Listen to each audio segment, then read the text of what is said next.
Առաջ ձեր թիմակիցներն էին արցախցիներին ասում մնայիք կռվեիք չգայիք, դուք երևի գիտեք, որ 2023 թվականի սեպտեմբերի վերջին Արցախում ցեղասպանություն է եղել, միջազգային փորձագետներն են դա փաստել։ Ցեղասպանության պայմաններում մարդիկ կռվել են մինչև վերջ, ինչքան կարողացել են։ Հիմա մնայիք չգայիք ասելով դուք ինչ նկատի ունեք, դուք եւ ԿՊԱ-կանները ԱԺ-նախագահ Ալեն Սիմոնյանն էլ էր ասում, մնային մինչև վերջին արցախցին ցեղասպանվեին, սպանվեին, գերեվարվեին, որ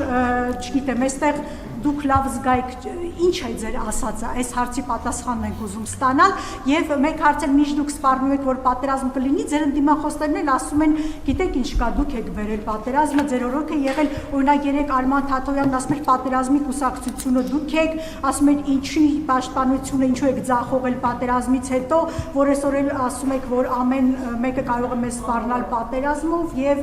ըստ էության դուք էլ դա օգտագործեք նախընտրական փուլում։ Շնորհակալություն։ Գիտեք, մենք ասում ենք, մեզ ասում ենք եւ ժամանակաշրջանը հարմար է, որպեսզի Հայաստանի Հանրապետության ժողովուրդը գնահատի։ Ի վերջո, ընտրությունը նաեւ բանավեճերը հանգուցալեցելու միջոց էր, չէ՞, որովհետեւ 2021 թվականին էլ 2018 թվականին էլ դրա մասին էր եւ թող խնդիրը այնա, մենք պետք է ակտիվ հաղորդակցության մեջ լինենք եւ գնահատվի դա։ Եվ մենք ժողովրդի հետ մեր ունեցածը կիսում ենք եւ մենք հանձնվում ենք ժողովրդի դատին, ինչպես դա արել ենք 2021 թվականին։ Մենք նախորդ անգամ քաղաքական որոշմամբ արտահերթ ընտրություններով, այս անգամ հերթական որոշմամբ եւ ժողովուրդը մեզ կդատի եւ ուզում եմ էլի վերահաստատել, որ ցանկացած որոշում, որը կայացնի Հայաստանի Հանրապետության ժողովուրդը, մենք այդ որոշմանը հնազանդ կերպով կենթարկվենք։ Ինչ վերաբերում է ձեր առաջին հարցին, գիտեք, պետքա ես չի ուզի այդ թեմային անդրադառնալ, բայց ուզում եմ ասել, որ 2023 թվականի իրադարձություններից հետո Հայաստանի Հանրապետության անվտանգության խորհրդում նիստ է եղել, որտեղ վերլուծվել են տեղի ունեցած մարտական գործողությունների արդյունքները եւ ես ուզում եմ շատ բան չկարողանալով բացել եւ ես ուզում եմ արձանագրել, որ այն պնդումները, չգիտեմ ոնց ասցիք, որ դրա մասին չի խոսքը, կռվելու եւ այլնի մասին պնդումները մեղմ ասած չեն համապատասխանում իրականությանը, որովհետև մեր հետախուզության եւ ոչ միայն հետախուզության ունեցած տվյալներով արկա զենք զինամթերքի ես տոկոսներ ասեմ, կարող եմ տոկոսային ճշգրտությամբ գնահատվել, բայց առյուծի բաժինը դա կարող է լինել 80%, դա կարող է լինել 90%, մնացել են ձեռք չտված, սենց ասել։ Դրանից առաջ մենք հնարավորություն էինք ստեղծել, որպեսզի տեղի ունենա քաղաքական գործընթաց եւ Ղարաբաղի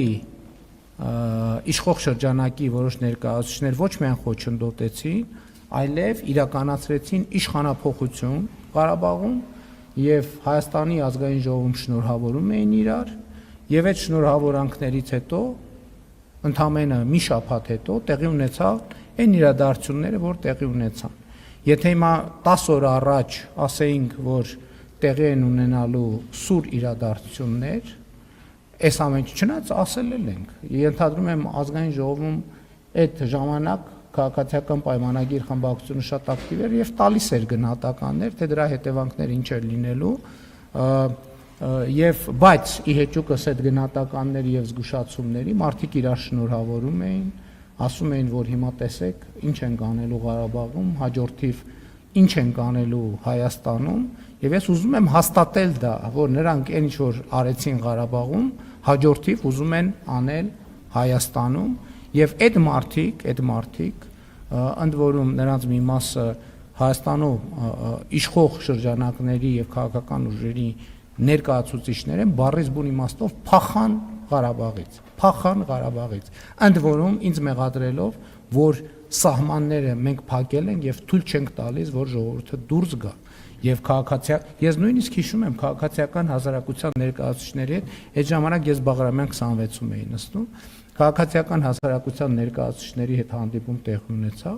որտեղ նրանք եկել էին եւ ինձնից պահանջում էին, որ ես սահմանը բացեմ։ Ես ասել եմ, որ սահմանը փակ չի բնականաբար, բայց նաեւ ուզում եմ ասել, որ Ղարաբաղի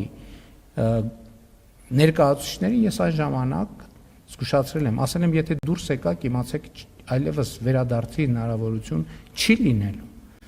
Եվ ինչ վերաբերվում է ձեր գնահատականներին, գիտեք ինչ, մենք բավարար է արդեն մեր ժողովրդին սնենք նոր ցեղասպանությունների մասին տվյալներով։ Եվ ընդհանրապես այդ ցեղասպանությունների մրցավազքը պետք է դադարեցնել։ Ասենք, երբ որ մեր տարածաշրջանում բոլորը բոլորին մեղադրում են ցեղասպանությունների մեջ։ Եվ ելի եմ ասում, ցեղասպանությունների մասին խոսույթով մենք ստանում ենք կամ դժվար է ասել,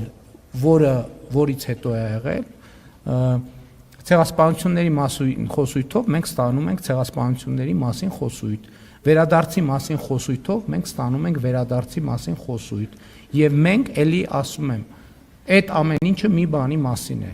Հայաստանի ժողովրդին, ներառյալ Ղարաբաղի ժողովրդին թույլ չտալ, որ խաղաղվեն, նրանց պահել պանդուխտի եւ գաղթականի կարգավիճակով, հույս տալով, թե էսա մի օր ցեղասպանությունը կճանաչի միջազգային հանրությունը, էսա մի օր Սևերի պայմանագիրը կաշխատի,